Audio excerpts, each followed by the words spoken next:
여러분 반갑습니다. 하재누리 행정학에서 2024년 9급 군무원 시험 출제 문제를 가지고 여러분들을 다시 만났습니다. 자, 군무원 시험 보신 여러분들 정말 수고 많이 하셨습니다. 군무원 시험 상당히 좀 대비하기가 힘든 시험 중에 하나죠. 문제의 출제 어떤 경향이라든지 그 다음에 문제가 나오는 수준 이런 것들이 다소 조금 불안정하고 좀 들쭉날쭉한 모습들을 좀 많이 보여주고 있기 때문에 여러분들이 기출문제를 중심으로 대비를 한다고 하더라도 막상 이 좀 적중률이 높은 그러한 대비를 하기가 다소 조금 힘든 그런 시험이 바로 이 군무원 시험이 되겠습니다. 저도 이제 현장에서 학생들을 만나면서 이제 이 시험에 대해서 대비하고 여러 가지 이야기들을 해주는 가운데서도 딱히 정확하게 이 경향은 이렇다라고 하는 것들을 이야기해 줄 거리가 그렇게 많지 않은 그런 시험이기도 해요. 그래서 학생들도 그렇고 가르치는 제 입장에서도 그렇고 상당히 조금 좀 어려운 부분 중에 하나가 바로 이 군무원 시험의 대비라고 생각이 듭니다. 또 문제가 공개가 된 2020년 이후 줄곧 지금 계속해서 지금 출제 오류가 발생하고 있다라는 점에서 이 시험의 관리라든지 시험의 타당성에 대한 부분 이런 부분에 대해서는 굉장히 조금 할 말이 많은 그런 또 시험이 군무원 시험이 아닌가라는 생각이 들어서 시험 문제가 나와서 시험을 보고 나서 여러 친구들이 정말 좋은 점수를 얻어야 될 텐데 시험을 잘 봐야 될 텐데 이런 걱정들도 하지만 그런 걱정 이면에 이번에는 좀 실수 없이 문제되는 상황들 없이 정말 이 시험이 원만하게 잘 치러질까에 대한 걱정부터 하게 되는 그러한 시험이 바로 이 군무원 시험이 아닌가라는 생각을 가져봅니다. 그러면서 조금 한편으로는 좀 두려운 마음으로 한편으로는 되게 좀 걱정스럽지만 또는 한편으로는 기대하는 마음으로 이 시험 문제 살펴봤는데요. 이번 시험 문제는 여태까지 공개가 되었던 시험 문제들의 내용들을 봤을 때 상대적으로 좀 평이한 수준의 문제였다. 이렇게 말씀을 드릴 수가 있겠습니다. 여러분들을 막 그렇게 괴롭히는 지엽적인 문제들, 가급적 조금 지양된 모습들이 좀 보여졌고 기본 이론을 통해서 여러분들이 충분하게 익혔던 낯익은 내용들을 중심으로 해서 문제가 출제가 된 것을 알 수가 있었어요. 그리고 내용들을 좀 깊이, 좀 충분하게 파악을 했다라고 하면 지문 속에서 답을 분명하게 찾을 수 있는 그러한 문제들로 출제가 되었다. 이렇게 우리가 생각을 할 수가 있겠습니다. 그래서 내용들을 좀 충분하게 이해하고 공부하셨다라고 하면은 어렵지 않게 최소 한 80점대 후반 88점에서 한 90점대 중후반 정도까지 3개 이상 틀리는 것이 그렇게 좀 쉽지 않을 그런 문제들로 구성이 되지 않았나. 내용을 충분하게 이해를 하셨다면요. 그래서 지문 자체가 좀 길어서 그 지문을 읽는 과정에서 여러분들이 조금 생각이 많아지지 않았다라고 하면 충분하게 80점대 후반 정도의 점수는 받으실 수 있었던 그런 문제가 아닌가라는 생각을 갖습니다. 물론 일반 국가공무원 시험이나 지방공무원 시험하고 출제가 되는 패턴들이 조금 다르기 때문에 그것을 대하는 온도차가 조금 커서 그로 인해서 조금 실수가 나올 수 있기는 했겠지만 확실하게 이번 시험에서는 그냥 전혀 듣도 보도 못했던 그런 내용들은 거의 눈에 띄지 않았다. 이렇게 우리가 생각을 할 수가 있겠어요. 그래서 여러분들이 알고 있는 내용들을 중심으로 한 공부가 이루어졌다라고 하면 그 내용들을 중심으로 해서 충분하게 풀 수 있을 만한 이거는 해볼 만했다. 라고 하는 얘기들을 들을 수 있을 만한 그런 문제가 아니었나라는 생각을 가져봅니다. 시험 문제를 볼 때마다 어렵게 느끼시는 분들 같은 경우에는 이런 얘기가 전혀 안 와닿을 수 있겠지만 여태까지 출제가 되었던 내용들하고 비교를 해봤을 때 상대적으로 지금 난이도를 조금 낮춰나가는 그런 과정이 아닌가. 상대적으로 지난 해보다도 다소 조금 쉽게 느껴졌던 이번 시험이 아니었나라는 생각이 들어요. 그래서 이번 시험에서 이제 출제 경향이 어떻게 지금 변화하고 있는가 하는 것들을 이 시간에 같이 한번 생각을 해보고, 다음에 전체적인 뭐 문항의 난이도도 한번 생각을 해보겠습니다. 그리고 1번부터 25번까지 문제가 어떤 내용들로 구성이 되어 있는지 같이 한번 생각을 해볼게요. 앞에서도 잠깐 말씀을 드렸지만 매년마다 지금 출제 오류가 나타나고 있다라는 말씀 드렸어요. 지난해에도 이제 구급 시험에서는 2문제 정도 오류가 발생을 했었는데, 뭐 그 문제가 오류다라고 하는 것을 출제위원들이 인정을 하냐 안 하냐를 떠나서 이론적인 내용들에서 이것은 조금 논란의 여지가 있는 문제, 계속해서 지금 출제 나오고 있기 때문에 이번에도 그런 것들이 나오지 않았을까 하는 것들 살펴보는 것도 하나의 키포인트가 되지 않을까라는 생각을 가져봅니다. 자, 그러면 지금부터 이제 최근 3개년간의 영역별 출제 문항을 살펴봅니다. 자, 보통 이제 2022년도까지는 전 영역에 걸쳐서 좀 고르게 출제가 되는 모습을 좀 보여주었는데, 지방행정의 출제 비중이 4문제나 되었던 것 굉장히 엽기적이었다라는 말씀도 드렸었고요.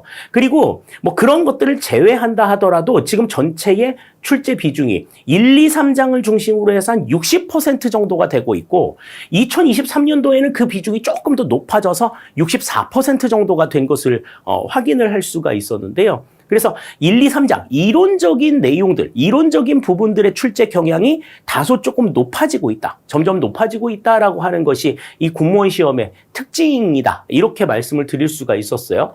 자, 그런데 2024년도 올해 이제 출제가 된 내용들은 그 경향이 보다 더 강화가 되었습니다. 1, 2, 3장에서 출제가 된 내용이 72%. 그러니까 뭐 10문제 중에 7문제, 그러니까 지금 보면 한 17문제에서 18문제 정도가 지금 여기에서 1, 2, 3장에서 지금 나왔다라는 거죠. 개수로 봤을 때 지금 18문제가 되겠습니다. 그러니까 나머지 분야에서 8문제가 나오고 지금 18문제가 지금 1, 2, 3장에서 지금 출제가 됐다라는 거죠. 18문제와 7문제의 싸움이 되지 않았나 이런 생각이 좀 들어요. 그러니까 지금 인사행정론, 재무행정론, 지방행정론 같은 경우에는 지방행정론은 사실 군무원 시험과 접점을 찾기는 좀 다소 조금 어려움이 조금 있고, 행정환류론까지 포함해가지고 이 내용들은 군무원 활동하는데 적용이 되는 내용들이 일반 공무원과는 조금 차이가 있다라는 점에 있어서 문제를 출제하기가 다소 조금 까다로운 부분들이 있는 건 사실이에요.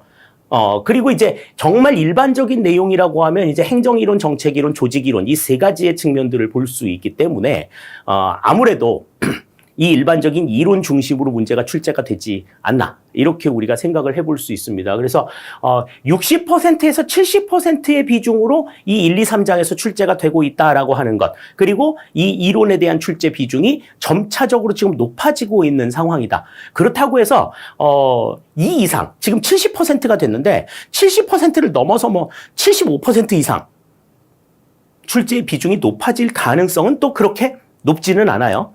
그러니까 앞으로는 그냥 한 60%대에서 70%대 정도로는 1, 2, 3장에서 나오고 나머지 이제 3, 40%의 비중으로 이제 4장부터 7장까지의 내용들이 나온다. 이렇게 생각을 해 주시면 좋을 것 같습니다.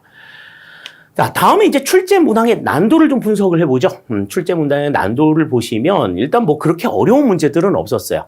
그래서 뭐 22번 문제 정도, 그러니까 자아실현적 인간에 대한 관리, 이것을 물어본 22번의 문제가 다소 조금 여러분들이 이제 그 답을 찾아내기에 조금 힘든 상황이었다고 판단이 되고요. 다음에 8번에서 17번, 8번과 17번 같은 이제 두 문제 같은 경우에는 문장의 형태가 아닌 그냥 단어나 구문 형태로 이 선택지가 제시가 되었기 때문에 여러분들이 그 내용들을 바탕으로 해서 답을 찾는 것은 그렇게 어렵지 않았을 것 같습니다. 나머지는 전부 다 그냥 비슷한 유형이었어요. 비슷한 유형이었고, 그리고 대체적으로 이제 그 문제들 같은 경우에 그 군무원에서 물어보는 대표적인 그 내용들, 뭐 시험 볼 때도 뭐 늘상 말씀드렸지만 뭐 가장 옳은 것은, 가장 뭐 적절한 것은, 가장 적절하지 않은 것은, 뭐 이런 형태의 내용들을 물어보는 거는 뭐 올해도 뭐 예외는 아니었어요. 그거는 뭐 군무원의 가장 상징적인 측면이라고 생각을 할 수가 있겠습니다. 그래서 내용들을 보고 정말 아니다 싶은 부분들이 하나하나씩 숨어 있다는 거죠. 예, 그런 것들을 보고 이제 직관적으로 문제를 직관적으로 답을 찾아 나가는 것이 이 공무원 시험을 좀 효과적으로 대응하는데 한 팁이 아닌가라는 생각을 해보기도 했습니다. 이번에도 그런 부분들은 좀 충분하게 반영이 된 것 같아요. 자, 그러면 이제부터 이제 1번부터 내용 문제들을 서서히 한번 생각을 해보기로 하겠습니다. 어떤 문제가 어떻게 나왔고, 그리고 어떻게 이 문제들을 봐야 할 것인지에 대한 것들, 시험을 봤던 상황들 뭐 생각을 해보시면서도 한번 살펴보기로 하시죠. 1번 문제부터 봅니다. 자, 다음 중 공유제에 대한 설명으로 가장 적절하지 않은 것은 그랬습니다. 자, 공유제라고 하는 것은 자, 우리 사바스가 재화를 분류했을 때 공유제라고 하는 것은 이제 배제성은 없지만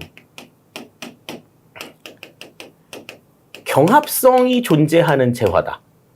둘 중에 하나만 나오는 거. 그래서 요금제하고 공유제는 출제 비중이 굉장히 높다라고 말씀을 드렸는데 지금 이 공유제 같은 경우에는 배제성과 경합성 가운데에서 경합성만 존재하는 재화다라고 하는 것 생각할 수 있다 그랬어요. 그래서 자연 환경이라든지 천연 자원이라든지 뭐 이런 것들이 이제 대표적인 내용이다. 이런 말씀 드렸었는데요.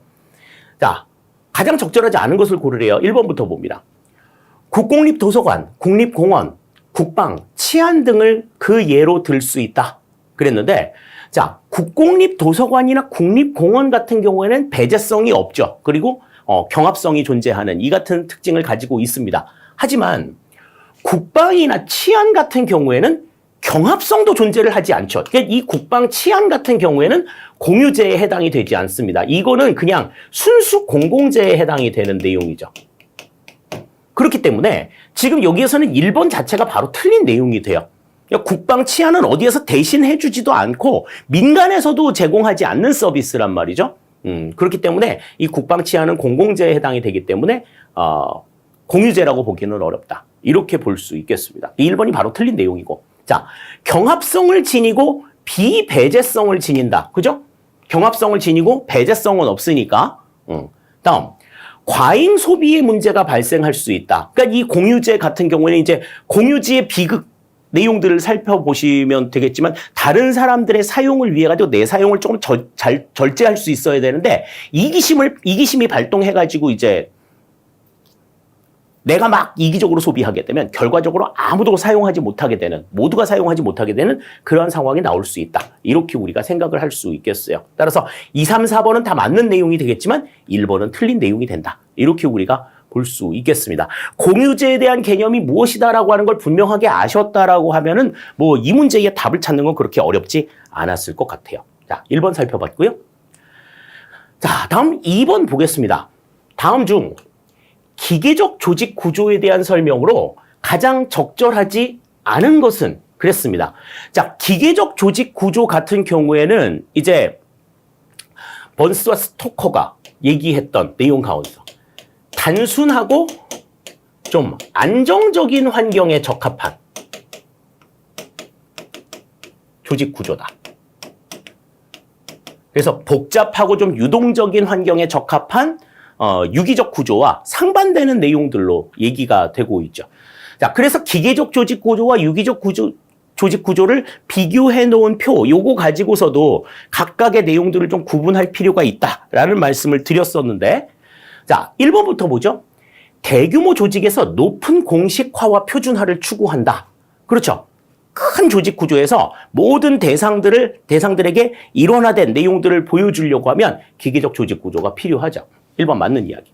다음, 막스 베버의 관료제 모형과 같이 고전적이고 전형적인 관료제 조직 구조이다. 그렇죠. 그러니까 민츠버그의 조직 구조라고 보면 이제 단순 관료제, 단순 관료제가 여기에 해당이 된다. 이렇게 볼 수가 있겠습니다. 다음, 조직이 처해 있는 환경적 상황이 복잡하고 불안정하며 동태적으로 불확실성이 높은 경우에 적합하다. 그랬는데, 자, 환경적인 상황이 복잡하고 불안정하고 불확실성이 높은 경우에 적합한 것은 기계적 조직 구조가 아니라 유기적 조직 구조에 해당이 되죠.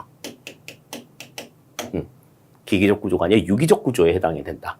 그러니까 기계적 구조 같은 경우에는 단순하고 안정적인 환경에 적합하고 불확실성이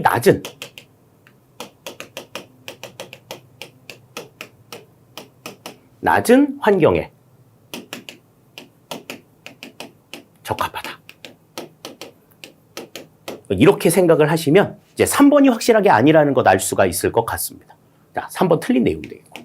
다음, 직무를 분화하여 전문화함으로써 조직의 내적 통제 및 조정, 효율화, 합리화에 유리하다. 그렇죠. 관료제의 특징하고도 맥을 같이 하는 내용이라고 볼 수가 있겠어요. 따라서 2번의 정답은 여기서는 3번이 된다. 이렇게 우리 생각을 할 수 있겠습니다. 자, 다음 3번입니다.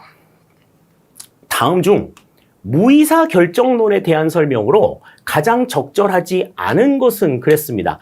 자, 이 무의사 결정론이라고 하는 것은 신엘리트 이론의 한 맥락이었었죠.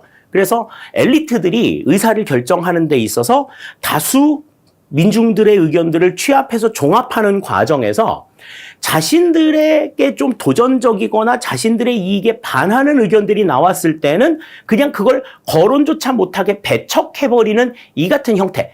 아무런 뭐 찬성이나 반대, yes, no 어떠한 의견도 표현해주지 않고 그냥 그 의견에 대한 논의 자체를 회피하는 이러한 형태의 결정을 우리가 무의사 결정론이라고 이야기를 한다. 그래서 실질적으로 정책을 결정하는 의제 설정을 하는 데의 핵심적인 키는 이 소수의 엘리트들이 가지고 있다라고 하는 것을 강조한 내용이 바로 이 신엘리트 이론이었고 그 신엘리트 이론의 한 유형으로 무의사 결정론이 등장을 했었는데요. 자, 거기에 대한 설명으로 가장 적절하지 않은 것을 골라라 그랬습니다. 자, 1번부터 보시죠. 기득권의 정치 권력에 존재하는 두 얼굴 중 어두운 측면의 얼굴에 해당한다. 그러니까 어두운 측면의 얼굴이라고 하는 것은 이제 보이지 않는 이면에 가리워진 모습, 이걸 이제 이야기하는 거죠. 그러니까 겉으로는 뭐 모든 의견들을 다 이렇게 반영하는 것처럼 그렇게 하면서도 그냥 속으로는 우리 의사와 반하는 것들은 배척하려고 하는 이런 모습을 보여준다 하는 거죠. 1번 맞는 이야기가 됩니다. 다음 2번. 정책 결정권자의 무관심과 무능력 때문에 이루어지는 경향이 크다. 그랬는데 이거는 결정권자가 무관심하거나 무능력해서 이 같은 문제가 생기는 거 배척하는 게 아니라 싫은 거야. 그 의사 자체를 받아들이고 논의하는 것 자체가 내 이익을 좀 뺏겨나가는 내 이익의 감소를 가져올 수 있기 때문에 거론조차 하기가 싫은 거죠. 그러니까 무관심이나 무능력 때문에 일어나는 경향은 아니다. 이렇게 볼 수가 있겠습니다. 지금 이번의 지문은요.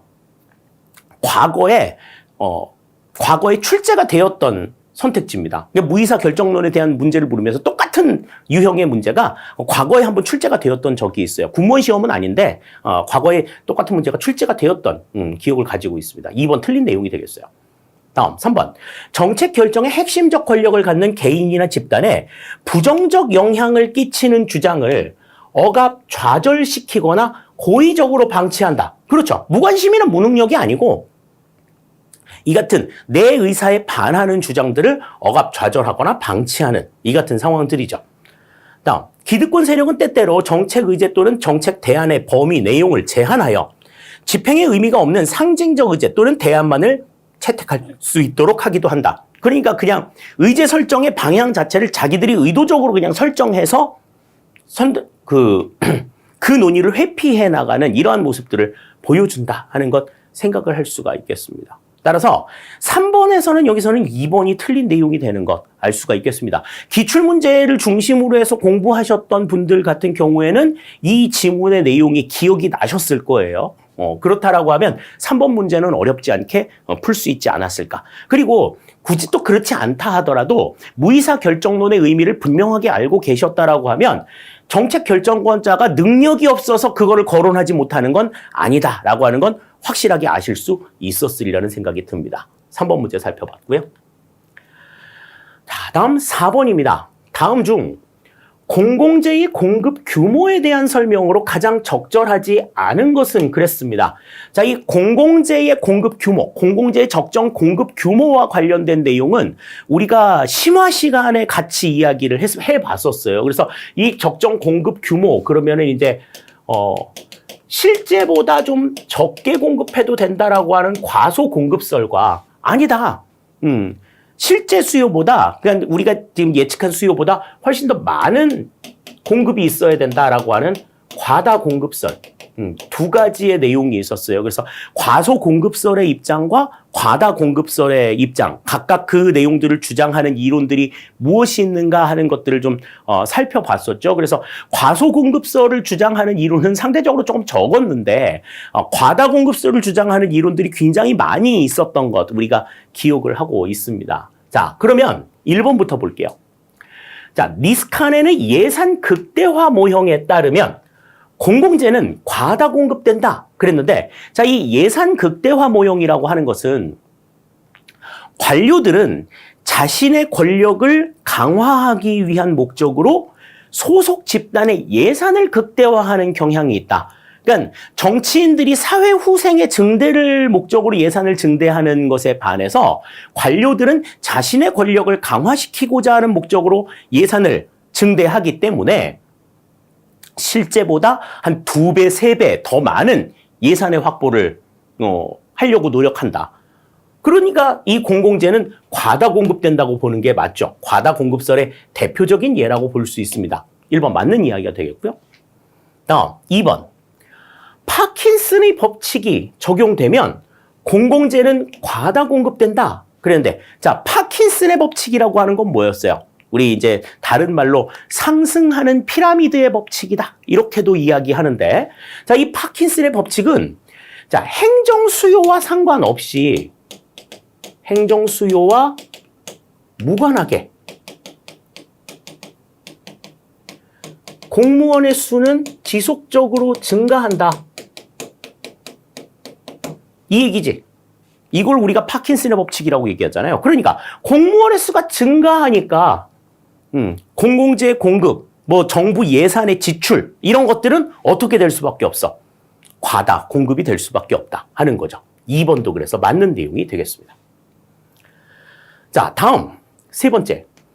보몰의 효과로 인하여 정부의 지출 규모가 감소하여 공공재는 과소 공급된다 그랬는데, 자, 이 보몰 효과, 보몰의 효과, 우리 이제 흔히 보몰병이라고 얘기하죠.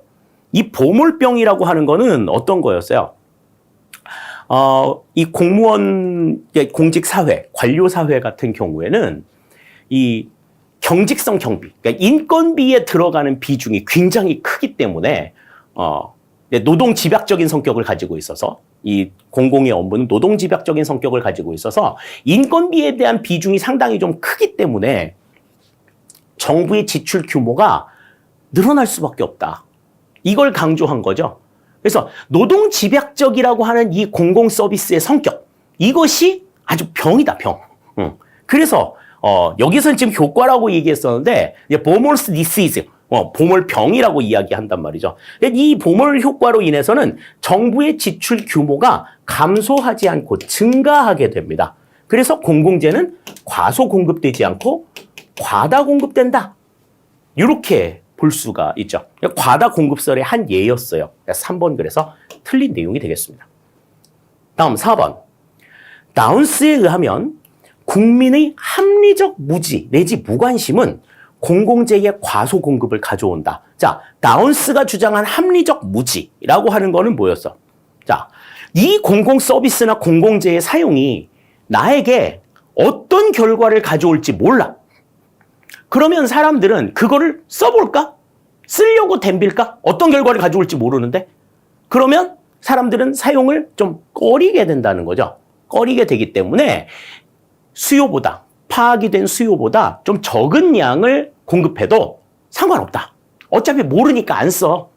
이렇게 생각하게 된다는 거죠. 그래서 이 합리적 무지나 무관심 같은 경우에는 공공재의 과소 공급을 가져온다. 이렇게 볼 수 있겠습니다. 4번은 맞는 내용이 되겠어요. 따라서 4번에서는 여기서는 3번이 틀린 내용이 된다. 이렇게 우리 볼 수 있겠습니다. 그래서 공공재의 공급 규모, 그러니까 과다 공급설과 과소 공급설의 각각의 주장들이 무엇인가 하는 것들을 분명하게 아셨다라고 하면 지금 4번 문제도 어렵지 않게 풀 수 있지 않았을까라는 생각이 드네요.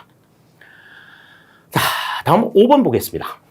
자, 인사행정론에서 이제 실적주의와 직업공무원제에 대한 이야기가 나왔는데 이 실적주의와 직업공무원제에 대한 설명으로 가장 적절하지 않은 것은 그랬습니다. 사실 이 실적주의는 직업공무원제하고는 좀 상극이죠. 그죠? 직업공무원제를 유지하는 데에 어떤 장애 요인으로 이 실적주의가 등장을 하지 이 직업공무원제, 그러니까 오랫동안 이 공직에서 일할 수 있는 이러한 환경을 만들어주는데 실적주의는 다소 조금 장애가 있다. 요거를 생각하시면서 이제 내용을 좀 보시면 될 것 같아요. 자, 1번. 실적주의를 개방형 충원과 동시에 시행하면 직업공무원제가 확립되기 어렵다. 그러니까 이 실적주의와 개방형 충원, 그러니까 개방형 임용제를 동시에 사용하면 직업공무원제하고는 완전히 상극인 거지. 그지? 1번은 맞는 내용이죠. 다음, 2번. 직업공무원제는 실적주의 확립 요건 또는 구성 요소 중 하나로 볼 수 있으며 따라서 직업공무원제는 실적주의를 토대로 할 때 더욱 확고하게 뿌리내릴 수 있다. 그랬는데 아이쿠, 영 반대죠. 그죠? 지금 이 직업공무원제는 실적주의의 확립을 좀 제약하는 실적주의의 제약 요건으로 작용을 한다. 구성 요소가 될 수도 없어. 그러니까 실적을 갖추지 못하면 밀려나고 퇴출이 되는 상황들을 강조하는 게 실적주의인데 직업공무원제는 오랫동안 있어야 되잖아요. 그러니까 실적주의의 제약 요건으로 자리 잡는다. 그래서 직업공무원제는 실적주의를 토대로 할 때 더욱 확고하게 뿌리를 내릴 수 있다. 그랬는데 자, 확고하게 뿌리를 내리기 어렵죠. 실적주의를 토대로 하면 직업공무원제는 뿌리를 내리기가 어렵다 하는 겁니다. 2번 지금 틀린 내용이 되겠어요. 다음 3번. 결혼 충원 방식 및 공직 분류 제도에 있어서 실적주의는 개방형과 직위 분류제에 직업공무원제는 폐쇄형과 계급제에 가깝다고 볼 수 있다. 실적주의는 개방형과 직위 분류제, 직업공무원제는 폐쇄형과 계급제. 요게 이제 매칭이 되는 거죠. 그러니까 서로 상극이란 말이지. 3번 맞는 이야기. 다음 4번. 직업공무원제는 승진, 전보, 교육훈련 등을 통해 공무원 능력 발전의 기회를 강조한다. 그렇죠. 맞는 이야기가 되겠습니다. 따라서 지금 옳지 않은, 적절치 않은 것을 골라라 그랬으니까 여기서는 2번이 틀린 내용이 되는 것 우리가 생각을 할 수 있겠어요. 뭐 문장 형태로 나오는 내용이지만 그 내용들이 그렇게 막 어렵거나 까다로운 상황이 아니라는 거 계속해서 보고 계실 겁니다. 자, 다음 6번 봅니다. 다음 중 정부 규제에 대한 설명으로 가장 적절하지 않은 것은 그랬어요. 뭐 정부 규제에 대해서는 여러 가지 봤었죠. 뭐 시장 규제, 사회 규제, 뭐 그다음 포지티브 규제, 네거티브 규제, 다음에 뭐 정책 이론으로 나아가게 되면은 뭐 경쟁적 규제, 보호적 규제, 뭐 여러 가지 형태의 규제들이 나와 있었는데, 자, 거기에 대한 설명으로 적절하지 않은 걸 고르래요. 1번부터 봅니다. 경쟁적 규제란 재화나 용역을 제공할 수 있는 권리를 수많은 잠재적 또는 실제적 경쟁자들 중에서 선택, 지정된 소수의 전달자에게만 제한하는 규제를 말한다. 그러니까 선택 지정된 소수의 전달자에게만 제한시키는 규제. 용역을 제공할 수 있는 권리를. 그러니까 시장 진입 자체를 막는 이 같은 규제에 이어서 그러니까 다수의 시장 진입을 막아가지고 이미 시장에 들어와 있는 사람들의 원활한 경쟁, 유효한 경쟁을 보장하기 위한 규제다. 이렇게 말씀을 드렸죠. 1번 맞는 내용이 되겠습니다. 다음 2번. 보호적 규제란 최대 노동시간의 제한, 최저임금제, 가격 통제 등과 같이 일반 국민을 보호하기 위하여 기업이나 개인의 행위를 제한하는 규제를 말한다. 뭐 대표적인 내용들이라고 볼 수가 있겠고, 그러니까 어떤 상황에서 상대적 약자를 보호하기 위해서 강자의 행위를 제한하거나 의무를 부과하는 이 같은 형태의 규제를 우리가 보호적 규제라고 이야기를 한다. 그러니까 우리가 통상적으로 생각하는 규제는 보호적 규제다. 맞는 이야기가 되는 거죠. 다음 3번. 정부 규제에 대한 민간의 수능 비용을 규제에 의한 조세 또는 숨겨진 조세라고 설명하기도 한다. 그러니까 규제에 대한 민간의 수능, 민간이 거기에 부응해 주는 거지. 그러니까 내가 조금 부담을 갖게 된다고 하더라도 그 부담을 지는 거야. 이것 자체가 비용을 들이는 상황이 되는 거죠. 그래서 규제에 의한 조세 또는 숨겨진 조세다. 뭐 이렇게도 설명을 할 수 있을 것 같아요. 자, 1, 2, 3번은 다 맞는 내용이 됩니다. 그럼 4번이 지금 나오는 내용인데, 자, 포지티브 규제란 어떤 행위를 원칙적으로 허용하되 금지되는 행위만 예외적으로 규정하는 방식을 말한다. 그랬습니다. 자, 포지티브 규제라고 하는 것은 뭘 정한 거예요?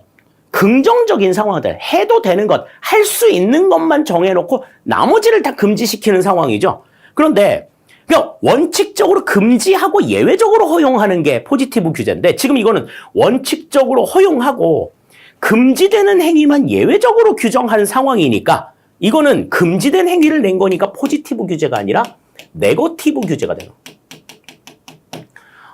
포지티브 규제와 네거티브 규제가 무엇을 의미하는지 이거 헷갈리면 안 된다고 무차 강조 드렸어요. 그랬는데 여기서도 지금 문제가 나왔네. 4번이 그래서 틀린 내용이 된다. 이렇게 볼 수가 있겠습니다. 6번 살펴봤어요.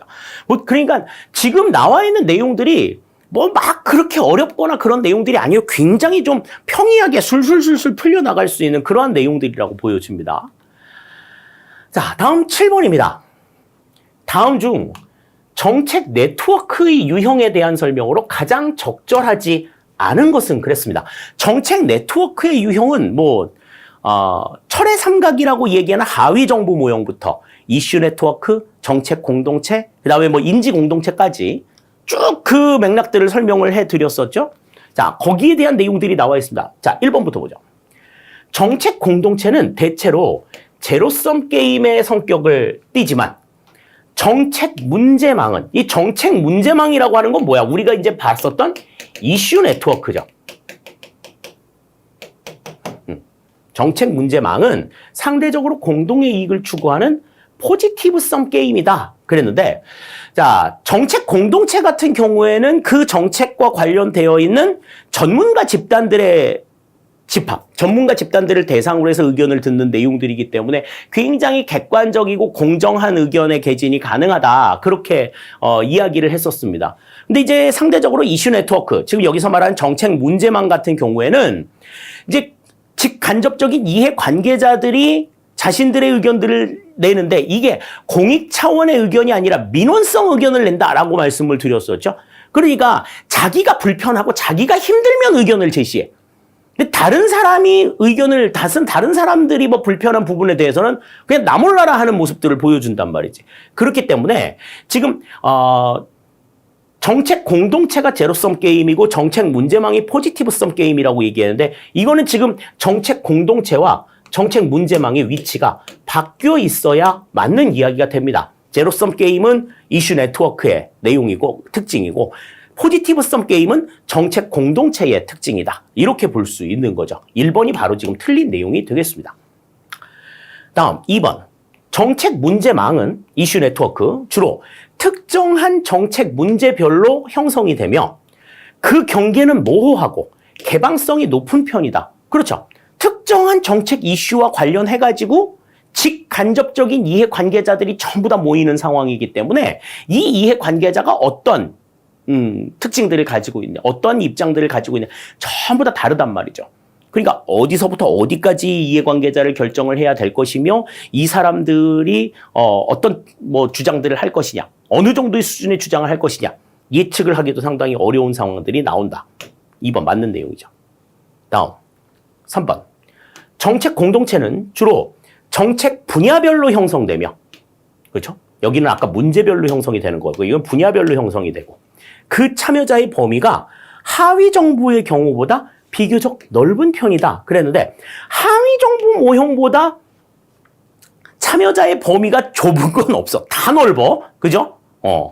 그렇기 때문에 전문가 집단들만 모시기 때문에 관료나 이익 집단, 의회 이렇게 3자로 구성이 되어 있는 하위 정부보다 넓은 편에 해당이 되는 거죠. 다음 4번. 하위 정부 모형에서 철의 삼각 동맹 관계는 주로 정책 분야별로 형성되며 그들 간에 상호 활발한 교류를 한다. 그들 간에는 그 3자 간에는 활발한 교류를 하죠. 그런데 그 외부의 주체들과의 교류가 이루어지지 않는다라고 하는 게 문제다. 따라서 4번도 맞는 내용이 되겠습니다. 그래서 7번의 정답은 여기선 1번이 정답이 된다. 이렇게 우리 생각을 할 수 있겠어요. 자, 다음 8번입니다. 다음 중 행정과 경영의 유사성으로 가장 적절하지 않은 것은 그랬습니다. 난이도 하로 잡았어요. 과거의 이와 비슷한 문제들 기출문제에서 여러 번 봤을 겁니다. 여러 번 봤을 거고, 다음에 이 행정과 경영이 어떤 관료제적인 성격을 지니고 있다는 것에 있어서는 유사하다라고 하는 것은 과거의 군무원 시험에서도 출제가 된 적이 있는 그러한 내용들입니다. 자, 그러면 행정과 경영의 유사성이라고 하는 건 어떤 측면들이 있어요? 관리 기술적인 측면, 맞는 얘기고, 다음 둘 다 관료제적인 성격을 가지고 있다 하는 것, 특징이 될 수가 있겠죠. 자, 다음에 법적인 규제, 법적 규제라고 하는 것은 이거는 행정이 경영보다 훨씬 더 우위에 있죠. 법적인 규제는 행정이 훨씬 더 엄격하다라고 하는 것 알 수가 있습니다. 다음에 협동행위, 공공과 민간 간의 협력이든지 아니면 공공 간의 협력이든지 협동행위를 이야기한다 하는 것들도 다 똑같은 이야기가 되겠죠. 그러니까 법적 규제 같은 경우에는 행정이 경영보다 훨씬 더 엄격하다라는 점에서 유사하다고 보기는 좀 어렵다. 이렇게 볼 수 있겠어요. 따라서 8번의 정답은 3번이 된다. 이거는 뭐 따로 설명을 할 그런 내용도 없는 것 같아요. 행정과 경영의 유사성이나 차이점을 설명하는 과정에서 이 내용들은 굉장히 많이 출제가 됐었고 기출문제에서도 여러 번 나온 적이 있기 때문에 답을 찾는 데는 어려움이 없었을 것 같습니다. 자, 다음 9번 보겠습니다. 다음 중 책임운영기관에 대한 설명으로 가장 적절하지 않은 것은 그랬습니다. 자, 아는 것. 자, 책임운영기관이라고 하는 것은 뭐였죠? 그래서 공공성이 강해서 민영화가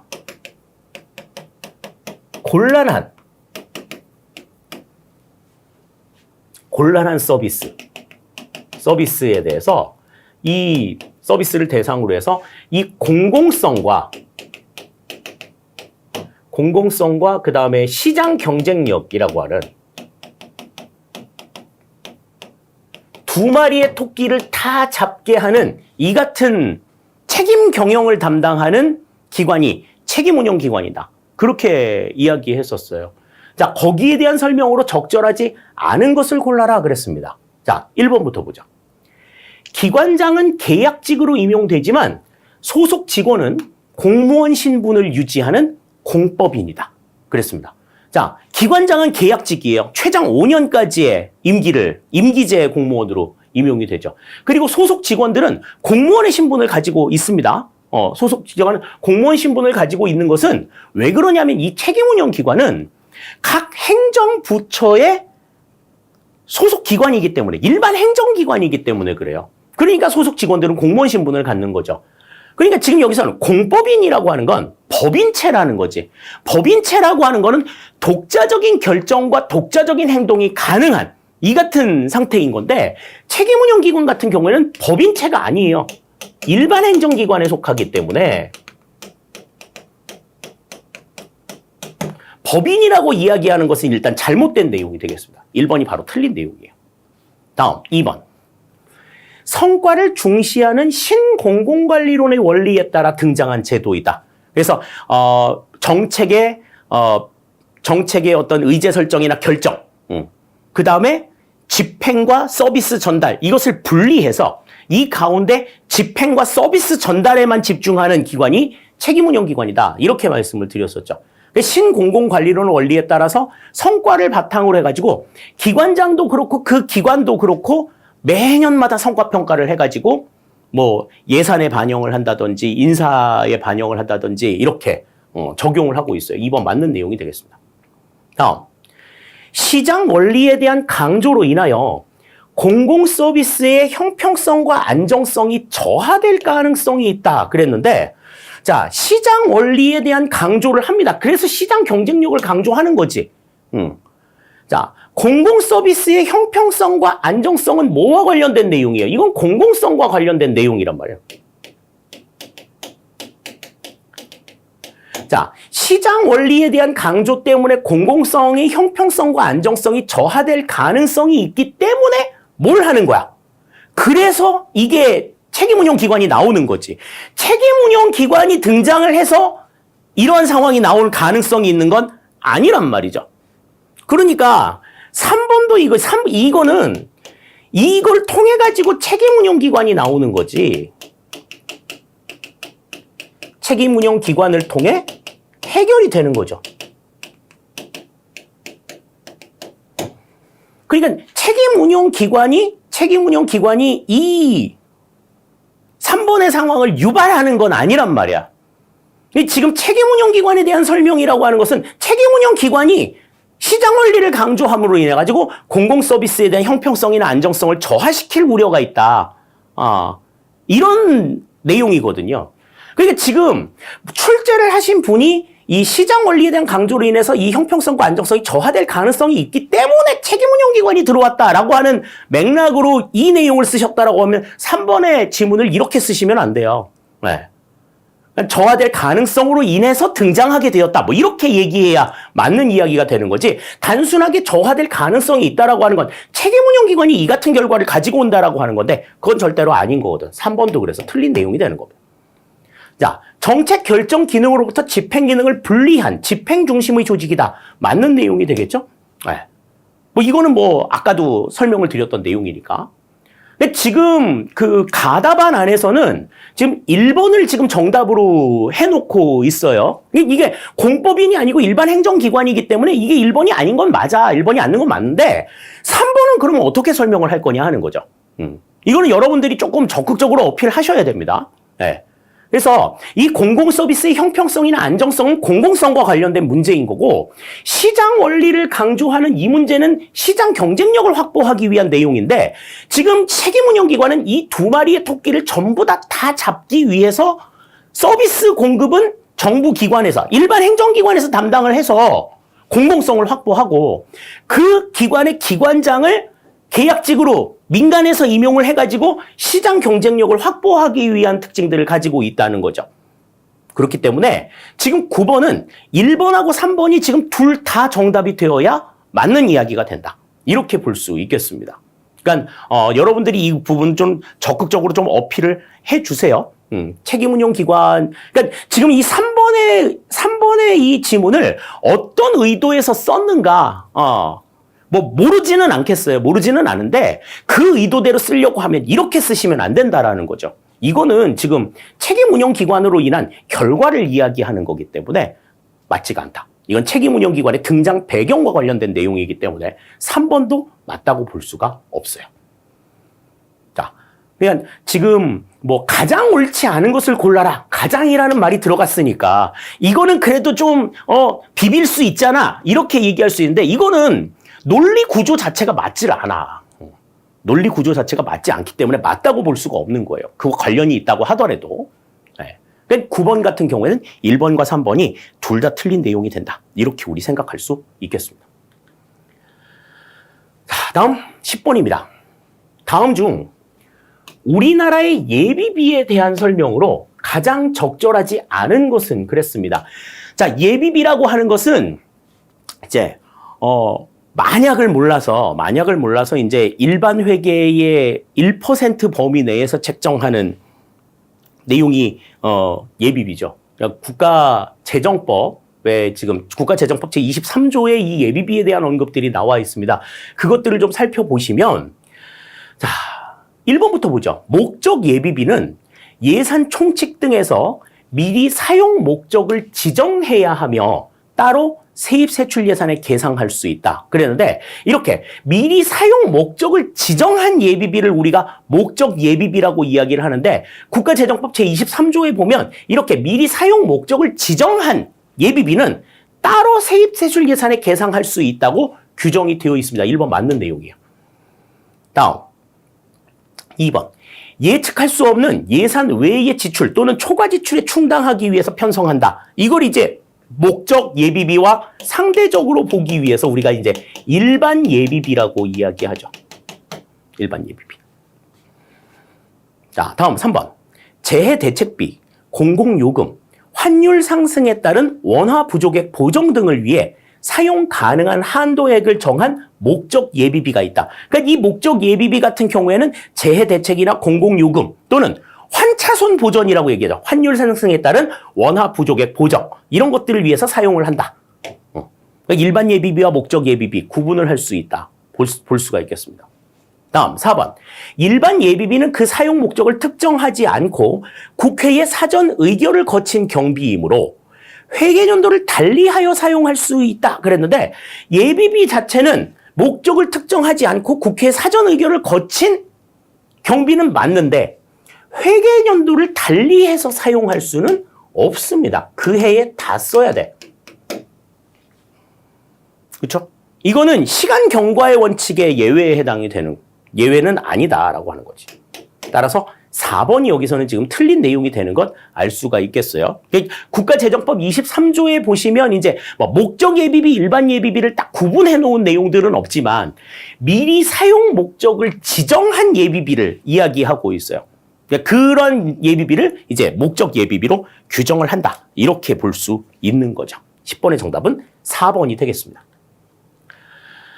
자, 다음 11번 볼게요. 다음 중 민츠버그의 전문적 관료제 구조에 대한 설명으로 가장 적절하지 않은 것은 그랬습니다. 우리 아까 앞에서도 기계적 조직 구조 이야기하면서 민츠버그의 조직 구조 이야기를 했었는데, 자, 이 전문적 관료제 구조 같은 경우에는 우리가 예상 문제에서도 봤었고, 동형 모의고사에서도 본 적이 있어요. 어떤 환경에서 이루어지는 거야? 굉장히 복잡하고 안정적인 구조에서, 안정적인 환경 안에 적용이 되는 이 같은 구조다. 단순 구조 같은, 단순 관료제 같은 경우에는 단순하고 안정적인 환경이지만, 전문적 관료제 구조라고 하는 건 복잡하고 안정적인 환경이다. 그래서 뭐 도서관이나 종합병원, 그 다음에 종합대학교, 이런 것들이 이제, 대표적인 전문적 관료제의 예라고 이야기를 했었죠. 자, 1번. 업무의 표준화가 어려워 개인의 전문성에 의존한다. 그렇죠. 뭐 학과, 그러면 교수님, 뭐 병원, 그러면은 뭐 담당 의사, 뭐 이런 사람들에 의해 가지고 표준화가 나름대로 이루어지는 상황들, 이것들을 강조하죠. 1번 맞는 내용입니다. 다음, 종합병원과 같이 높은 분화와 낮은 공식화의 특성을 가진다. 그러니까 분화는 굉장히 많이 이루어져 있고 공식화 정도는 낮은 그러한 상황들. 2번 맞는 내용이 되겠고요. 다음, 환경 변화에 적응하는 속도가 빠른 편이므로 복잡하고 불안정한 환경에 적절하다 그랬는데, 자, 복잡하고 안정적인 환경에 적합하다라고 말씀을 드렸죠. 그러니까 이 불안정한 환경이 아니라 안정적인 환경에 적절하다. 이렇게 이야기해야 맞는 이야기가 되는 겁니다. 3번 그래서 틀린 이야기가 되겠고요. 다음, 핵심 운영층에 해당하는 작업계층의 역할이 강조된다. 어떤 일들을 해야 될 것인지, 어떻게 해야 될 것인지를 결정하는 핵심 운영층의 역할이 굉장히 중요하다라고 하는 것, 전문적 관료제 구조의 특징이라고 볼 수가 있겠어요. 따라서 11번의 정답은 여기서는 3번이 된다. 이렇게 우리 볼 수 있겠습니다. 자, 다음 12번입니다. 다음 중 공공선택 이론에 대한 설명으로 가장 적절하지 않은 것은 그랬습니다.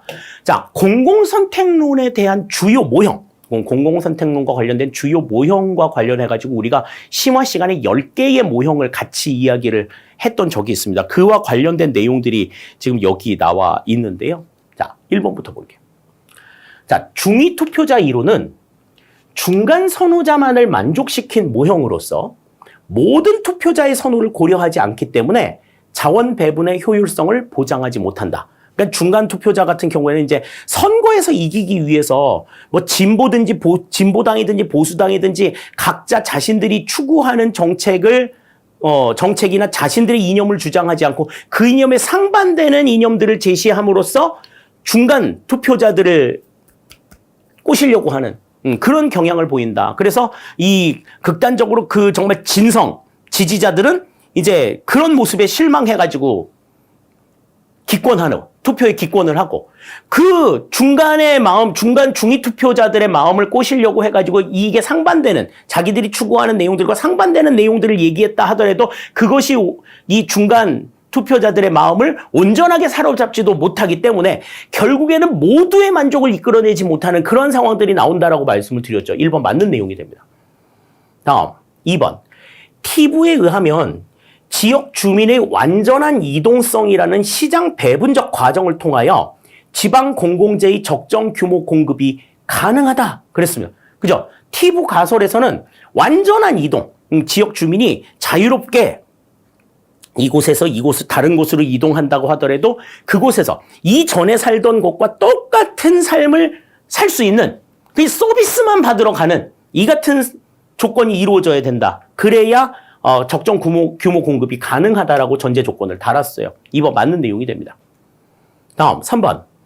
공공선택 이론은 소비자인 개인의 선호를 존중하고 경쟁을 통하여 공공서비스를 생산하고 공급함으로써 행정의 대응성을 높일 수 있다고 주장한다. 그렇죠. 소비자의 개인의 선호를 존중하는 개체주의적인 관점을 가지고 있다라고 말씀을 드렸었죠.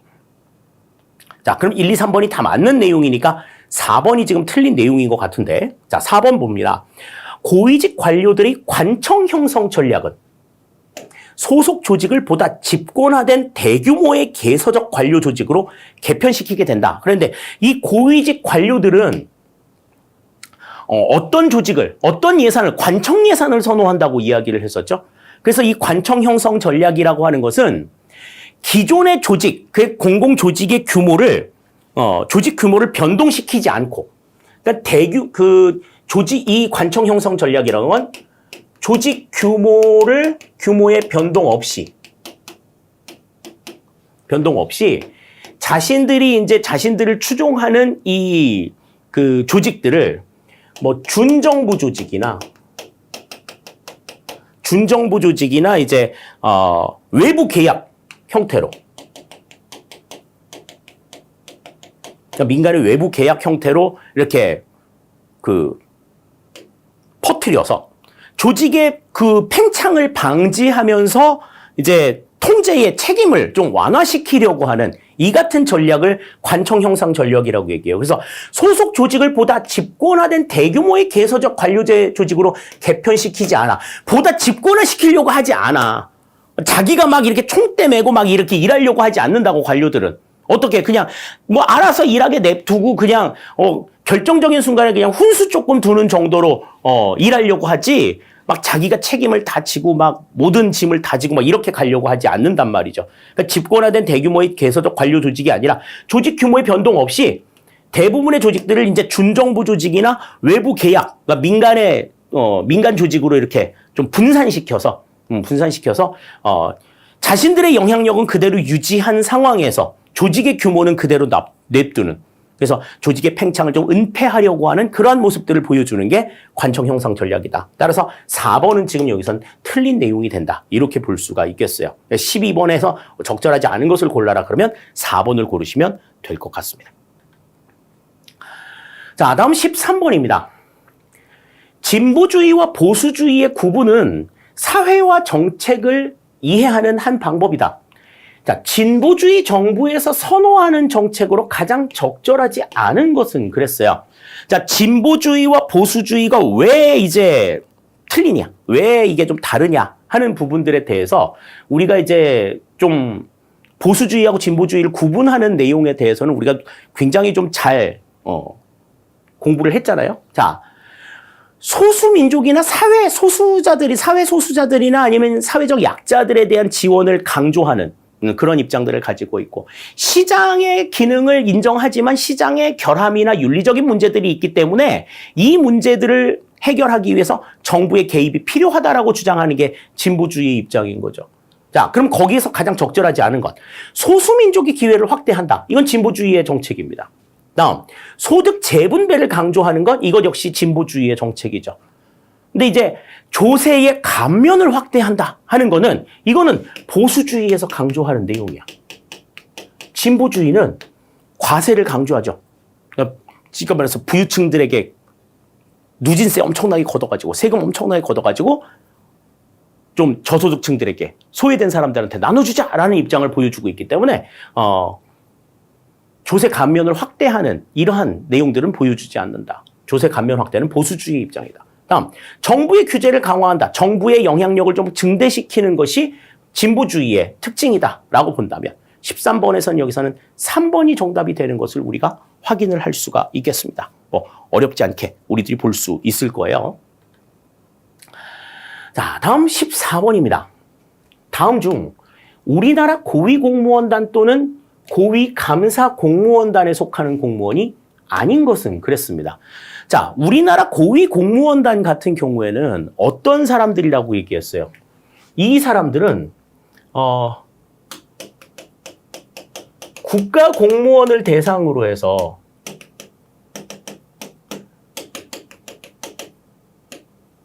범정부 차원의 인사관리를 허용하는 이 같은 형태의 제도가 고위공무원단 제도다. 이런 말씀을 드렸었죠. 여기에서 이제 우리가 뭐 잊지 않고 좀 기억해 둬야 될 것이 이 고위공무원의 대상, 국가공무원을 대상으로 한다. 그 말씀을 드렸습니다. 그래서 지방자치단체에서 근무하는 공무원들 같은 경우에는 대부분 해당이 되지 않고 이 지방교육감, 부교육감이나 그다음에 부단체장, 지방자치단체 부단체장 같은 경우에는 국가공무원으로 보호하기 때문에 이들도 고위공무원단에 포함이 될 수가 있다라는 말씀을 드렸었는데, 자, 1번부터 보죠. 정부조직법 제2조에 따른 중앙행정기관의 실장, 국장 및 이에 상당하는 보좌기관. 자, 중앙행정기관의 실장, 국장이나 이에 상당하는 보좌기관은 고위공무원단의 대상으로 대표적으로 들어가는 사람들이죠. 1번 맞는 내용입니다. 다음. 지방자치단체 및 지방교육행정기관의 지방공무원 중 국장급 직위에 상당하는 직위. 자, 지방자치단체나 지방교육행정기관에서 행정기관이 지방공무원 중, 그래서 지방공무원. 지금 고위공무원단은 국가공무원을 대상으로 하고 있기 때문에 될 수가 없어요, 2번은. 지방자치단체나 지방교육행정기관에서 행정기관에 국가공무원이 될 수가 있는 거죠. 그러니까 대표적인 예가 뭐예요? 대표적인 예가 이제 아까도 얘기했지만 지방자치단체 부단체장과 그다음에 지방 부교육감이다. 지방자치단체 및 지방교육행정기관의 국가공무원이다. 이렇게 보셔야 됩니다. 2번 틀린 내용이에요. 다음 3번. 행정부 각급 기관의 직위 중 제1호의 직위에 상당하는 직위라든지 감사원 사무차장, 감사교육원장, 감사연구원장 전부 다 고위감사공무원단에 해당이 되는 내용이죠. 그렇기 때문에 여기에서는 지금 2번이 틀린 내용이 되는 것 너무나도 간편하게 알 수가 있어요.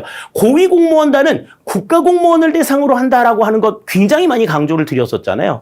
그런 점들 머릿속에 생각을 하셨다 하면 14번에 2번을 찾는 건 그렇게 어려운 일이 아니었을 것 같습니다. 자, 다음 15번 보죠. 다음 우리나라 지방자치단체 간의 연결 구조에 대한 설명으로 가장 적절하지 않은 것은 그랬습니다. 우리나라 지방자치단체 연결 구조 그러면 대부분 이제 중층제를 사용하고 있고, 그죠? 광역자치단체, 기초자치단체에 중층제를 사용하고 있고, 이제 예외적으로 단층제를 사용하고 있는 곳이 세종특별자치시와 제주특별자치도가 있다. 요 말씀 드렸었잖아요. 그죠? 자, 그럼 그와 관련된 내용들을 살펴봅니다. 1번. 하나의 자치단체가 다른 자치단체를 구역 안에 포괄하는 중층제를 원칙으로 하며 광역자치단체와 기초단체의 연결구조가 그 예이다. 1번 맞는 내용이죠. 광역단체, 시도에다 광역자치단체라고 얘기했으면 시군, 구도, 기초자치단체라고 해주시지. 왜 기초는 그냥 자치라고 말 안 하고 그냥 단체라고만 하셨는지 모르겠어. 자, 다음 2번. 한 구역에 하나의 자치단체만이 존재하는 단층제를 예외적으로 채택하고 있으며, 그죠? 강원특별자치도, 전북특별자치도, 제주특별자치도, 세종특별자치시가 여기에 해당한다. 그랬는데, 자, 세종특별자치시와 제주특별자치도만 들어가지, 강원특별자치도나 전북특별자치도는 단층제의 적용 대상이 아니다. 요거 아셔야 되겠죠? 예. 그렇기 때문에 지금 여기에서는 2번이 지금 틀린 내용이 되는 거예요. 다음 3번. 자치계층이 자치권을 바탕으로 하는 계층 간 독립관계 구조라면 행정계층은 계층 간 지휘 감독적 관계 구조라 할 수 있다. 그렇죠. 자치계층이라고 하는 거는 이제 지난번에 말씀드렸죠. 주민자치에 입각한 구조, 행정구조라고 볼 수가 있고, 행정계층 같은 경우에는 단체자치 차원에서 중앙정부가 각 지역을 좀 효율적으로 통치하기 위해서, 통할하고 관리하기 위해서 만들어 놓은 게 행정계층이라고 얘기했잖아요. 그러니까 이 자치계층은 자치권을 바탕으로 하고 있고, 행정계층은 지휘 감독적인 관계 구조다. 이렇게 볼 수 있습니다. 3번 맞는 내용이 되겠고요. 다음 4번. 자치계층이 정치적 민주성을 중심으로 한다면 행정계층은 행정의 효율성을 중심으로 하는 개념이라고 할 수 있다. 3번하고 맥이 같죠? 그죠? 그 점들을 좀 생각하시면 15번에는 지금 2번이 틀린 내용이다 라고 하는 걸 쉽게 알 수 있을 것 같습니다. 자, 다음 16번입니다. 자, 다음 중 지방자치단체의 재정 자립도에 대한 설명으로 가장 적절하지 않은 것은 그랬습니다. 자, 재정 자립도라고 하는 건 뭐예요? 재정 자립도는. 자, 이거는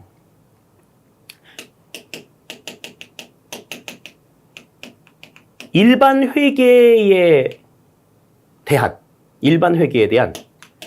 자주재원의 비중을 우리가 재정 자립도라고 이야기한다. 그렇게 얘기했었죠. 자주재원이라고 하면 이제 뭐야? 지방세와 세외 수입이 여기에 해당이 된다. 이렇게 말씀을 드렸습니다. 자, 그러면 거기에 대한 설명으로 가장 적절하지 않은 것 봅시다. 1번. 특별회계와 기금을 제외하고 일반 회계만 고려하기 때문에 실제 재정 능력이 과소평가된다. 그렇죠. 제가 그 말씀 드렸어요. 이게 그 재정 자립도는 우리나라 같은 경우에는 이제 각 대부분의 지방자치단체가 의존 재원의 비중이 굉장히 크기 때문에 뭐 기금이나 특별회계뿐만이 아니라 자주재원만 가지고서는 실제 재정 능력을 알기가 어렵다. 그런 말씀을 드렸었죠. 1번 맞는 내용이 됩니다. 다음 2번. 자체 재원만을 반영하고 세출 구조를 고려하지 않아 세출의 질을 알 수 없다. 그렇지. 자주재원만 생각하고 어떻게 돈이 나가는지 세출 구조에 대한 내용들은 알 수가 없는 거지. 다음 3번.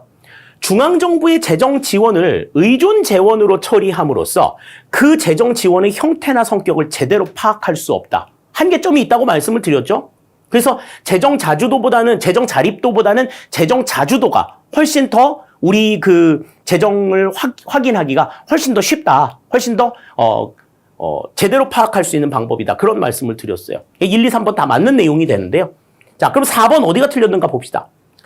지방자치단체가 중앙정부 등 외부의 간섭이나 통제 없이 자주적으로 편성 집행할 수 있는 재원의 비율을 말한다. 그랬는데, 자, 이 외부의 간섭이나 통제 없이 자주적으로 편성 집행할 수 있는 재원. 이것도 과거에 기출문제에서 한번 나온 적이 있어. 뭐 누가 돈을 줬든 내가 벌었든 내 지갑 안에 들어와 있어서 내 맘대로 쓸 수 있는 돈. 이걸 우리가 뭐라고 얘기를 하냐면 일반 재원이라고 얘기해요. 일반 재원. 일반 재원은 지금 여기서 말한 자주재원도 들어가지만 뭐 지방교부세나 중앙정부로 받은 지방교부세나 아니면 상급 지자체로부터 들어온 조정교부금 같이 용처가 따로 정해져 있지 않고 그냥 받으면 마음대로 쓸 수 있는 이런 돈들이죠. 그래서 지금 이 외부의 간섭이나 통제 없이 자주적으로 편성 집행할 수 있는 재원, 다시 말해서 일반 재원의 비중을 이야기하는 것은 이거는 뭐야? 재정 자주도에 대한 내용이죠. 재정 자립도가 아니라 이건 재정 자주도에 대한 설명이다. 따라서 16번에서는 여기서는 4번이 틀린 내용이 된다. 이렇게 볼 수가 있어요. 그러니까 외부의 간섭이나 통제 없이 자주적으로 편성 집행할 수 있는 재원. 그러니까 여기서 말하는 자주 재원이라고 하는 건 자주적으로 벌어들일 수 있는 돈인 거고, 자주적으로 편성 집행할 수 있는 재원이라고 하는 건 마음대로 자주적으로 쓸 수 있는 돈을 얘기하는 거죠. 그래서 지갑 안으로 들어와서 내가 내 마음대로 쓸 수 있는 돈은 일반 재원에 해당이 되기 때문에 16번에서는 여기서는 4번이 정답이 된다. 4번은 이제 재정 자주도에 대한 내용이다. 이렇게 생각하시면 되겠습니다. 자, 다음 17번입니다.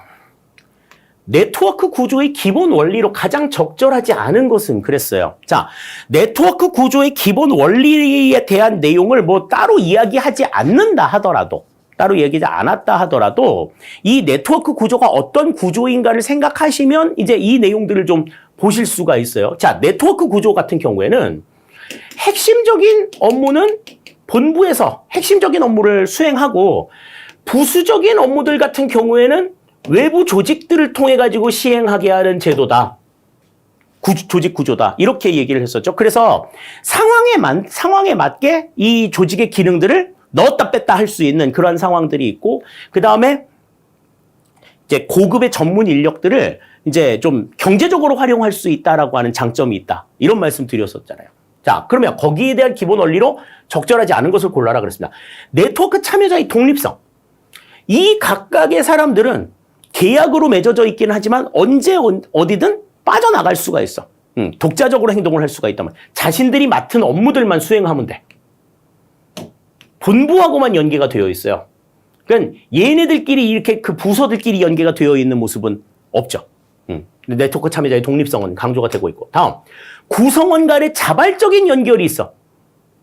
그러니까 계약을 하는 데 있어서도 내가 사람들하고 저 사람들한테 내 역량을 제공해야지. 이렇게 판단해가지고 서로 계약을 하잖아요. 맞는 내용들이죠. 다음, 네트워크 참여자에게 있는 공통된 목표. 각자의 상황들이 그 주어져 있는 업무들을 수행해가지고 이루고자 하는 목표는 공통된 목표들이 있는 것. 자, 그런데 계층의 통합이나 단일의 지도자. 이거는 네트워크 구조가 아니라 이거는 뭐 관료제에서 나타날 수 있는 부분들이죠. 그러니까 유기적인 성향이 전혀 나타나지 않는 그러한 상황들이기 때문에 네트워크 구조가 같이 유기적인 상황에 그 좀 조직의 구조를 좀 유연하게 만든다라든지 상황에 따른 신속한 대응을 하기가 어려운 그런 문제들이 생기죠. 이 계층의 통합이나 단일 지도자를 두게 되면 그러니까 집권화가 강조가 되어 있는 상황들이다. 근데 네트워크 구조 같은 경우는 분권화를 강조하는 이 같은 상황이기 때문에 17번에서는 지금 4번이 틀린 내용이 된다. 이렇게 우리 볼 수 있겠습니다. 자, 다음 18번입니다. 다음 중 델파이 기법의 절차나 요소에 대한 설명으로 가장 적절하지 않은 것은 그랬어요. 자, 델파이 기법 어떤 거였어? 익명으로 격리된 전문가들에게 계속해서 반복적인 질문 이런 것들을 던짐으로 인해 가지고 어떤 그 의견 받은 의견 이 가운데에서 최적의 의견들을 선택하는 이 같은 방법이 이 델파이 기법이다. 그랬는데 거기에 대한 내용으로 적절하지 않은 것 그랬습니다. 자, 1번. 전문가 집단에게 예측하고자 하는 문제나 관련된 분야에 대해 설문지를 배부한다. 그러니까 물어보기 위한 질문지를 던져주는 거죠. 1번 맞느냐. 다음. 2번. 설문지의 응답 내용을 통계 처리한 뒤에 결과물을 다시 동일 전문가에게 발송하여 처음의 의견을 수정할 것인지를 물어서 결과를 회신하도록 한다. 반복적인 질문을 계속해서 던짐으로 인해 가지고 이제 내용들을 조금 정교화시키는 거죠. 자, 다음 3번. 장래에 일어날 사건의 줄거리를 가상적 시나리오로 구성한다. 가상적 시나리오. 이거는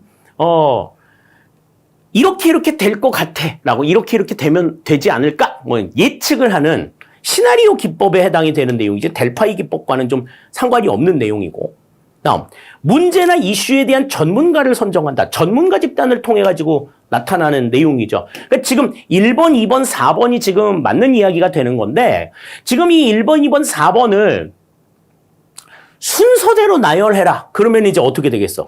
일단은 전문가를 선정하고 그 다음에 설문지를 배부하고 그 설문지를 반복적으로 계속해서 수정하는 과정들을 거칠 거란 말이죠. 그러니까 이 순서를 묻는 문제들이 이제 앞으로 발전이 되어서 나올 수도 있다라고 하는 것 생각할 수 있겠습니다. 장래에 일어날 사건의 줄거리를 가상적 시나리오로 구성한다라고 하는 것은 이거는 뭐 시나리오 기법이나 뭐 시뮬레이션에 해당이 되는 내용이지 델파이 기법과는 좀 거리가 먼 내용이라고 볼 수가 있어요. 18번의 정답은 그래서 3번이 틀린 내용이 된다. 이렇게 볼 수 있겠습니다. 자, 다음 19번입니다. 탈신 공공관리에 대한 설명으로 가장 적절하지 않은 것은 그랬습니다. 탈신 공공관리, 그러니까 신공공관리를 벗어나자라고 하는 거죠. 그러니까 신공공관리 같은 경우에는 민간의 참여, 그러니까 분권화라든지, 그러니까 이 신공공관리 같은 경우에는 분권을 강조했고, 그 다음에 효율성을 강조하는 그러한 측면들이 있다면 이 신공공관리를 벗어나자라고 하는 것은 그 신공공관리가 나타낸 어떤 부작용을 조금 치유하기 위한 목적으로 이게 분권이 이루어졌다라고 하면 그것을 다시 재집권하는 과정들도 좀 거치게 되고 그래서 이 신공공관리의 맹점을 좀 벗어나자라고 하는 것을 정부의 역할을 조금 더 강화하자. 그러니까 작은 정부를 구현하는 이 같은 특징들을 가지고 있었는데 탈신공공관리라고 하면 그 작은 정부를 벗어나서 큰 정부를 추구하자라고 하는 내용들 생각할 수가 있는 거죠. 자, 가장 적절하지 않은 것을 고르래요. 1번부터 봅니다. 탈신공공관리의 기본 목표는 신공공관리의 역기능적 측면을 교정하고 통치 역량을 강화하며 정치 행정의 통제와 조정을 개선하기 위해 재집권화와 재규제를 주창하는 것이다. 1번 맞는 내용이죠.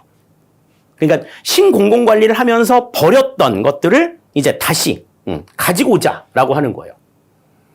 자, 다음 2번. 탈신공공관리는 신공공관리의 조정이 아니라 신공공관리의 주요 아이디어 등을 대체하는 것이다. 그런데 신공공관리를 벗어나자라고 하는 건 이 신공공관리에 대한 전면적인 부정이라는 거지. 주요 아이디어를 대체하는 것, 다 버리고 새로운 걸로 끼워 넣자라는 건데 그렇지는 않습니다. 신공공관리는 신공공관리의 장점은 그대로 받아들이면서 단점을 조금 보완하자라는 측면을 강조하는 거지. 너무 작은 정부만 강조하면서 이제 민간의 참여를 강조하다 보니 나타나는 어떤 부작용이나 문제들이 있단 말이죠. 그런 문제들을 좀 해소하기 위한 측면에서 정부의 어느 정도의 개입을 허용하는 입장이니까 이거는 주요 아이디어를 대체한다라기보다 신공공관리의 조정이라고 봐야 되는 거지. 이건 위치가 바뀌어야 돼. 그러니까 탈신공공관리는 신공공관리의 주요 아이디어를 대체하는 것이 아니라 신공공관리의 조정이다. 이렇게 봐야지 맞는 내용이 되는 거죠. 2번이 그래서 틀린 내용이 됩니다. 다음 3번. 탈신공공관리는 구조적 통합을 통해 분절화의 축소를 추구한다. 그러니까 이들이 얘기했던 분권, 분절화 이런 것들도 없애는 거죠. 다음, 중앙의 정치 행정적 역량 강화를 추구한다. 맞는 이야기가 되겠습니다. 그러니까 정부의 역할을 보다 좀 더 강화시키는 이러한 측면들을 생각할 수 있는 거죠. 19번의 정답은 그래서 2번이 틀린 내용이 된다. 이렇게 볼 수 있겠습니다. 자, 다음 20번입니다. 증거 기반 정책 결정에 대한 설명으로 가장 적절하지 않은 것은 그랬습니다. 이것도 살짝 조금 생소한 이름이기는 한데 정책 결정을 하는 데 있어서 증거를 기반으로 하는 거야. 증거를 기반으로 한다는 건 그냥 명시적인 어떤 근거를 대상으로 해서 이게 이러하니 이렇게 합시다 라고 결정을 하는 거야. 그러니까 그 결정을 하게 된 명시적인 이유가 있어야 돼. 명시적인 이유가 있어야 되는데 그냥 그냥 되는 대로 그냥 하자 이렇게 아무런 근거 없이 결정이 되는 상황들이 있어서는 안 된다라는 거죠. 자, 거기에 대한 설명으로 적절하지 않은 걸 고르래요. 1번부터 봅니다. 정책이 이념, 신념, 의견 등에 기반하거나 과학적 사실이 부족한 담론 등에 의한 정책 결정을 지향한다는 것이다. 그러니까 눈에 보이지 않는 이런 것들에 기반한다든지 과학적 사실이 부족한 담론 이런 것들에 의한 정책 결정을 그치는 거야. 1번 맞는 내용이죠. 다음 2번. 증거 기반 정책 결정이 성공하기 위해서는 상당한 수준의 정보를 활용할 수 있는 정보 기반이 갖추어져야 한다. 그렇죠. 그 정보들이 다 근거가 되는 거니까. 다음 3번. 증거 기반 정책 결정은 보건정책 분야, 사회복지정책 분야, 교육정책 분야, 형사정책 분야 등에서 상대적으로 용이하게 적용할 수 있다. 그렇습니다. 네. 1, 2, 3번은 다 맞는 내용인데 그 4번이 틀렸어요. 어디가 틀렸나? 증거 기반 정책 결정을 주장하는 학자들은 정치적 결정 과정을 증거 기반 정책 결정으로 대체할 수 있다고 주장한다. 그런데 정치적 결정 과정이라는 게 뭐예요? 정치적 결정이라고 하는 거. 정치적 결정. 이건 담론에 의해서 결정하는 거. 이게 지금 정치적 결정 과정이에요. 이념, 신념, 의견 등에 기반한다든지 과학적 사실에 의한 담론들. 아까 얘기했던 지향하고자 했던 그것에 의해서 이루어지는 결정을 정치적 결정이라고 이야기를 하는 거야. 정치적 합리성을 강조하는 그러한 결정 과정인 거죠. 그러니까 지금 이 증거 기반 정책 결정은 그러한 정치적 결정 과정은 증거 기반 정책 결정으로 대체할 수 없다고 주장하는 거지. 1번의 내용을 맞다고 생각했는데 2번도 맞다고 이야기하는 거는 말이 안 되는 거죠. 20번의 정답은 4번이 된다. 이렇게 우리가 생각을 할 수가 있겠습니다. 그러니까 무슨 내용인지를 몰라도 그 의미를 파악하고 나면 지문 안에서 답을 찾을 수 있다라고 하는 것 생각을 할 수 있는 거죠. 자, 20번 같이 살펴봤고요. 자, 다음 21번입니다. 다음 중 정부 회계에 대한 설명으로 가장 적절하지 않은 것은 그랬습니다. 재무행정론에서 정부 회계 그러면은 이제 현금의 이동에 따라서 현금의 이동 시점을 바탕으로 기장하는 현금주의와 현금 이동의 원인 행위가 발생한 시점을 거래 시점으로 받는 발생주의. 두 가지를 생각하셔야 되겠죠. 자, 그래서 지금 보기에도 현금주의와 이제 발생주의에 대한 내용들이 나와 있습니다. 자, 1번 보시면 현금주의 회계가 발생주의 회계보다 상대적으로 절차가 간편하고 통제가 용이하다. 그랬는데, 자, 현금주의 같은 경우에는 발생주의보다 복잡하지 않아요. 그러니까 별다른 어떤 장부 기록 방법, 기장 방법을 모른다고 하더라도 알 수가 있어. 그래서 절차나 간편하고 통제가 용이하다. 맞는 이야기가 되겠습니다.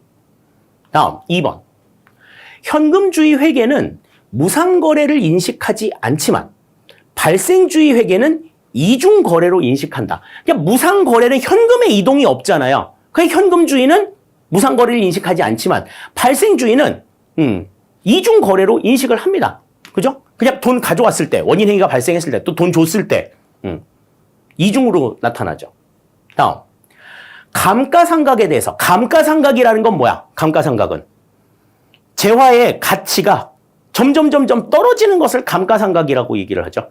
그러니까 내가 뭐 어떤 물건을 사가지고 사용을 하고 있어. 그 사용하게 되면 그 사용하는 기간만큼 가치가 떨어지는 걸 우리가 감가상각이라고 이야기를 하는데, 자, 감가상각에 대해서 현금주의는 비용으로 인식하지만 발생주의 회계에서는 인식이 안 된다. 그랬는데 감가상각을 비용으로 인식하는 건 발생주의입니다. 현금주의는 인식을 하지 않아요. 그러니까 지금 이건 현금주의하고 발생주의가 뒤바뀌어 있어야지 맞는 이야기가 되는 겁니다. 다음 4번. 발생주의 회계는 재정 성과 파악이 현금주의 회계보다 용이하다. 그렇죠? 재정 건전성을 파악하는 것은 발생주의 회계가 현금주의 회계보다 훨씬 더 낫다고 이야기를 하죠. 따라서 21번의 정답은 3번이 틀린 내용이 된다. 이렇게 볼 수 있겠습니다. 자, 다음 22번입니다. 이번 시험에서 이제 유일하게 난이도 상으로 제가 꼽은 문제예요. 자아실현적 인간에 대한 관리 전략에 대한 설명으로 가장 적절하지 않은 것은 그랬습니다. 자, 자아실현적 인간이라고 하는 건 어떤 사람이야? 내가 자아실현을 목적으로 하고 있는 사람이지. 그래서 그 사람을 관리하려고 하면 그 관리의 궁극적인 목적은 뭐예요? 자, 인간의 자아 실현을 통한 조직의 목적 달성이야. 그러니까 우리가 이제 그 생각하는 것은 이 인간의 자아 실현을 추구하는 이 인간의 자아 실현을 통해 가지고 조직의 목표를 달성하기 위한 관리. 그러니까 이 조직의 목표를 달성하기 위해서 인간의 자아 실현을 어떻게 자극할 거냐, 자아 실현을 추구하는 인간을 어떻게 자극할 거냐에 대한 부분이 이 자아 실현적 인간에 대한 관리 전략이라고 볼 수가 있죠. 자, 그러면 1번부터 봅니다. 상황 조건과 구성원 동기의 차별성을 고려하여 획일적이기보다는 유연하고 다원적이며 세분화된 관리 전략을 사용한다. 그랬어요. 자, 물론 자아 실현을 하기 위해서 관리 전략을 굉장히 좀 다양하게 해야 되는 건 맞는데 지금 이 유연하고 다원적이며 세분화된 관리 전략이 자, 우리가 지금 생각하는 대로 조직의 목표 달성에는 기여할 수 있을 텐데 이게 인간의 자아 실현과 관련이 있느냐 하는 거야. 유연하고 다원적이면서 세분화된 사람에 따라서 다 다른 전략들을 세워. 그러면 다 자아 실현이 이루어져요? 그거는 아니란 말이야, 이거는. 이게 자아 실현과 관련이 있느냐를 생각을 해봐야 돼. 자아 실현적 인간에 대한 관리라고 하면. 그러니까 결과적으로 봤을 때 그 자아 실현을 이룰 수 있는 방법들이 다 다른데 지금 여기에서는 거기에 대한 내용이 없어요. 동기의 차별성. 그 동기의 차별성을 고려해서 구성원 동기의 상황이나 구성원 동기의 차별성을 고려해서 다른 조건들을 맞춰줘요. 그 상황만 맞춰주면 다 자아 실현이 이루어지냐고. 자아 실현을 이루기 위한 기본적인 세팅은 깔려져 있다고 하더라도 이것 자체가 자아 실현을 담보하지는 않는다. 1번은 좀 거리가 있다고 봐야 돼. 다음 2번. 구성원들이 자신의 직무에서 의미를 발견하고 긍지와 자존심을 가지며 도전적으로 직무에 임할 수 있도록 한다. 나 스스로가 이게 정말 해야 되겠어. 나 스스로가 자발적으로 움직일 수 있는 이러한 관계들을 이야기하는 거죠. 2번 맞는 이야기고. 다음. 관리자는 구성원을 지시하고 통제하기보다는 구성원 스스로 자기 통제와 자기 개발을 통해 문제를 해결할 수 있도록 지원한다. 그러니까 자기가 스스로 문제가 뭔지, 어떻게 해야 될 것인지 이런 것들을 정해가지고 움직이는 것, 이 자체가 자아를 실현하는 이 같은 과정이라는 거죠. 다음, 통합 모형에 근거해 개인과 조직의 목표를 융합하고 통합할 수 있도록 의사결정 과정에서 구성원의 참여를 확대한다. 구성원의 참여를 확대하게 되면 아무래도 내가 가지고 있는 어떤 의견 이런 것들을 다 내보일 수가 있는 거죠. 그러니까 지금 여기에서 이야기한 각각의 내용들이 인간의 자아 실현과 어떻게 관련이 있느냐. 내가 가지고 있는 안의 생각을 표출할 수 있는, 표출해서 조직의 목표를 달성해 나가는 이러한 관리 전략이 자아실현적 관리 전략이라고 봤을 때 지금 이 2번, 3번, 4번은 다 구성원들이 스스로 뭔가를 움직일 수 있는 여지들을 만들어주는 거잖아요. 근데 지금 이거는 구성원들에 대한 이야기는 없어. 그냥 구성원들이 가지고 있는 동기가 다 다르고 상황 조건이 다르니까 거기에 맞춰가지고 다양한 관리 전략을 세우자. 이거는 구성원 인간의 자아실현을 이루기 위한 밑바탕은 될 수 있을지 모르겠으나 인간의 자아 실현을 담보하지는 못한다. 따라서 지금 여기에서 가장 적절하지 않은 것은 여기서는 1번이 정답이 된다. 이렇게 우리가 생각을 할 수가 있겠어요. 그러니까 이 문제 같은 경우에는 뭐 말 자체가 어려운 것은 아닌데 문제를 보는 어떤 관점이나 시각 또 제시문을 봤을 때 그 제시문에서 어떠한 것들이 필요로 한가 여기에 대한 고려가 조금 있었어야 답을 조금 찾기가 좀 쉽지 않았을까라는 생각이 듭니다. 좀 단순해 보이지만 그렇지 않았던 문제였던 것 같아요. 그래서 난이도 상으로 잡아봤습니다. 22번의 정답 1번이 되겠어요. 자, 다음 23번입니다. 공무원 부패에 대한 설명으로 가장 적절하지 않은 것은 그랬습니다. 공무원 부패와 관련된 내용은 부패에 대한 접근법에 대한 이야기가 굉장히 많이 언급이 좀 됐었죠. 그래서 그와 관련된 내용들 많이 우리가 봤었는데 자, 1번부터 봅니다. 부패 방지 및 국민권익위원회의 설치와 운영에 관한 법률에서는 부패 행위를 공직자가 직무와 관련하여 그 지위 또는 권한을 남용하거나 법령을 위반하여 자기 또는 제3자의 이익을 도모하는 행위 등으로 규정하고 있다. 부패 행위는 여러 가지로 생각할 수 있지만 관련 법에는 이렇게 규정이 되어 있다 하는 것 생각할 수가 있겠고요. 다음 2번. 공무원 부패에 대해 체제론적 접근에서는, 자, 체제론적 접근이라는 건 뭐예요? 부패의 여러 가지 발생 요인들, 뭐 개인의 어떤 윤리 결여도 있을 수 있고, 또 뭐 사회의 어떤 관습 같은 것들이 있을 수도 있고, 법과 제도의 결함이 있을 수도 있다. 그러니까 이러한 여러 가지 내용들이 전부 다 골고루 영향을 미친다라고 하는 게 이 체제론적 접근법이죠. 그러니까 체제, 시스템으로 이루어져 있다라는 거야. 여러 가지 요인들이 골고루 반영이 된 결과물이다, 부패는. 이렇게 본 관점인 거죠. 자, 그러면 내용 봅니다. 사회의 법과 제도상의 결함이나 이러한 것들에 대한 관리기구와 운영상의 문제들 또는 예기치 않았던 부작용이 부패의 원인으로 작용한다고 보는 입장이다. 그랬습니다. 사회의 법과 제도상의 결함을 이야기했으니까 이거는 체제론적인 접근법이 아니라 제도적 접근법에 해당이 되는 내용이죠. 그냥 요 제도의 결함, 요것만을 지금 강조하고 있는 내용이잖아요. 근데 체제론적 접근법 같은 경우에는 이것을 포함해서 사회 관습이나 윤리의 결여 이런 것들도 전부 다 포함하는 개념이다. 이렇게 보셔야 될 것 같습니다. 2번 틀린 내용이 되겠어요. 다음 3번. 선의의 목적으로 행해지는 부패를 백색 부패라 한다. 우리 뭐 백색 부패, 흑색 부패, 회색 부패 구분했었죠? 그래서 흑색 부패가 우리가 이제 생각하는 부패들이고 선의의 목적으로 행해지는 부패가 백색 부패, 회색 부패는 이제 내로남불 형식의 부패죠. 그러니까 다른 사람한테는 되게 엄격하게 제하면서 그 상황이 나를 대상으로 한다. 그러면 이제 반대하는 이러한 형태의 부패가 회색 부패다. 그랬습니다. 자, 다음 4번. 사회적으로 희소한 권력을 갖고 있는 사람들에 의한 부패를 권력형 부패라 하며 이는 사회적 지탄의 대상이 된다. 그죠? 권력을 바탕으로 한 그 같은 부패가 권력형 부패다. 맞는 이야기가 되는 거죠. 따라서 23번의 정답은 2번이 정답이 된다. 그러니까 부패와 관련해서는 부패의 접근법에 대해서 잘 이해해둬야 된다라고 이야기를 했었는데 마찬가지로 여기에서도 부패 접근법에서 이제 답이 나온 것 같아요. 자, 24번입니다.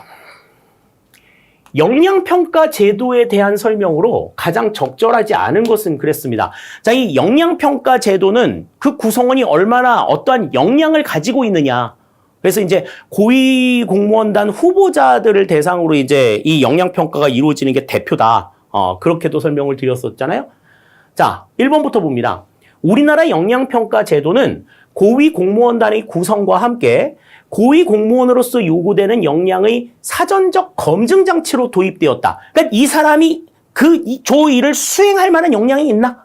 그래서 있다고 생각하면 맡기는 거고 없다고 생각하면 맡기지 않는 거죠. 1번 맞는 내용이에요. 다음 2번.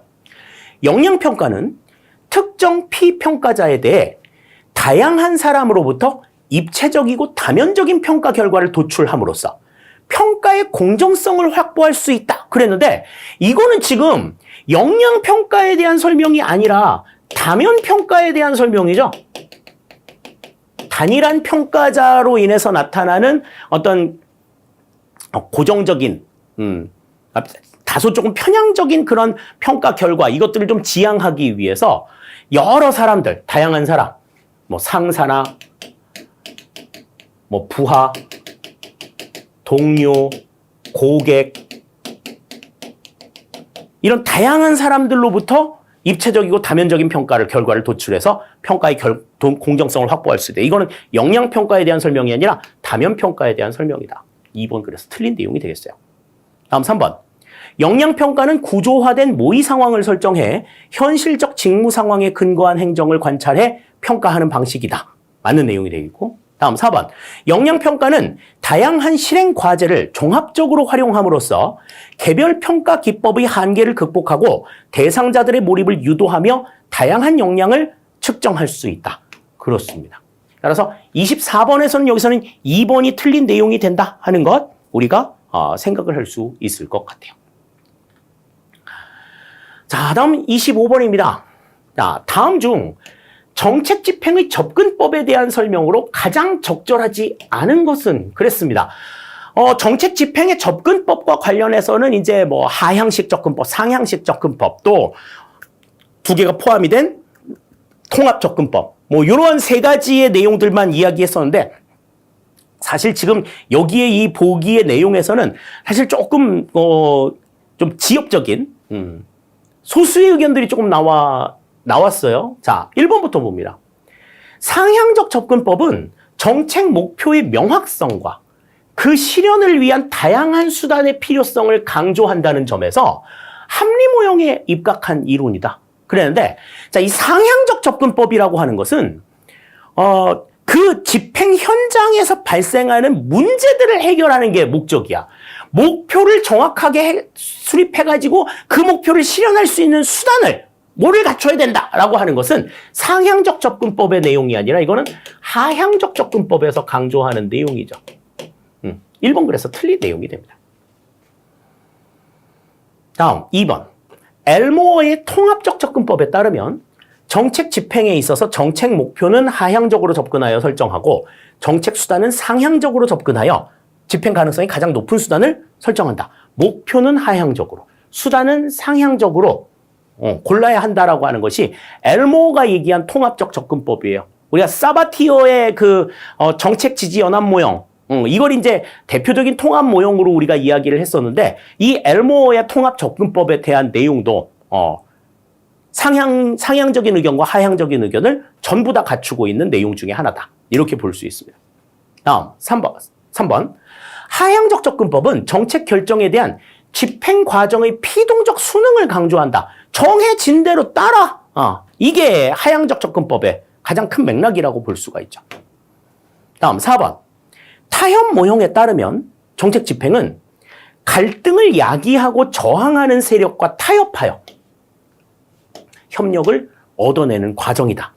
이 타협 모형에 의해 가지고 이제 정책을 집행하게 되면 이제 정책의 목표를 우리가 그냥 생각한 대로, 우리가 그냥 의도했던 그 목표를 그대로 구현하기는 좀 어렵다 하는 것들이 또 하나의 문제로 제시가 되죠.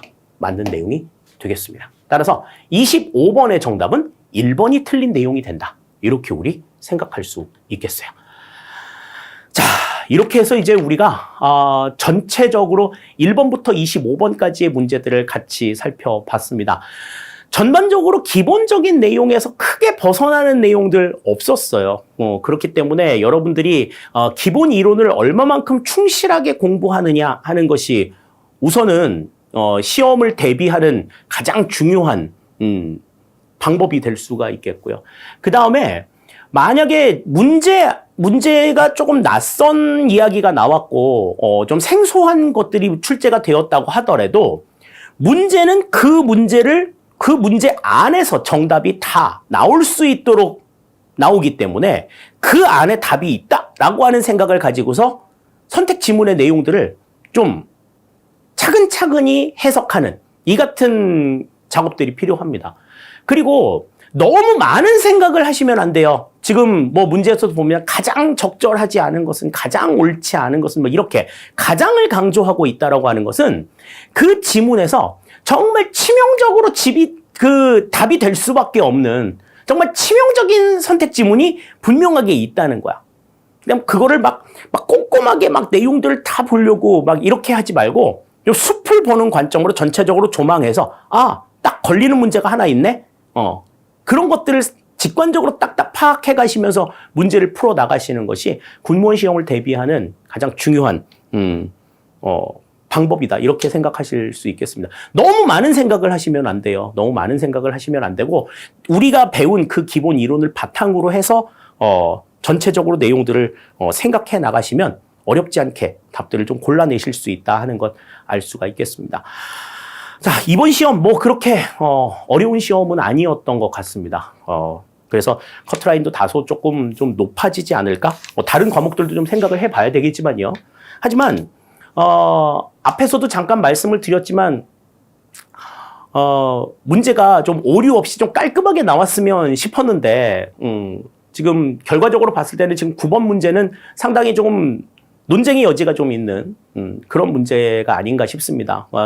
여러분들께서 그 9번 문제에 대해서는 좀 적극적으로 어필을 해주시고, 만약 출제하신 분들의 경우에는 어떤 입장에서 그러한 그 내용들을 냈는지, 왜 답이 3번은 될 수 없으며 정답이 1번만 될 수가 있는지 9번 문제에 대해서는 명확한 입장을 조금 제시해 주시기를 바라요. 그냥 단순하게 그냥 답만 띡 그냥 뭐 복수 정답을 인정하든 아니면 그 답을 그대로 고집을 하든 어째서 그랬는가 하는 것에 대한 그 근거는 분명하게 좀 제시를 해 주시기 바랍니다. 지금 보면 문제 보시면 20번 문제 증거 기반 정책 결정에 대한 문제를 출제해 놓으시고 이런 오류들에 대해서 당신들이 출제하면서 어떤 근거에 의해서 내가 답을 1번으로 정했다. 3번은 어째서 답이 아니다. 라고 하는 그런 명확한 근거를 제시해 주시 못한다고 하면 젊은 세대들에게 참 비겁한 어른들의 모습이 아닐까.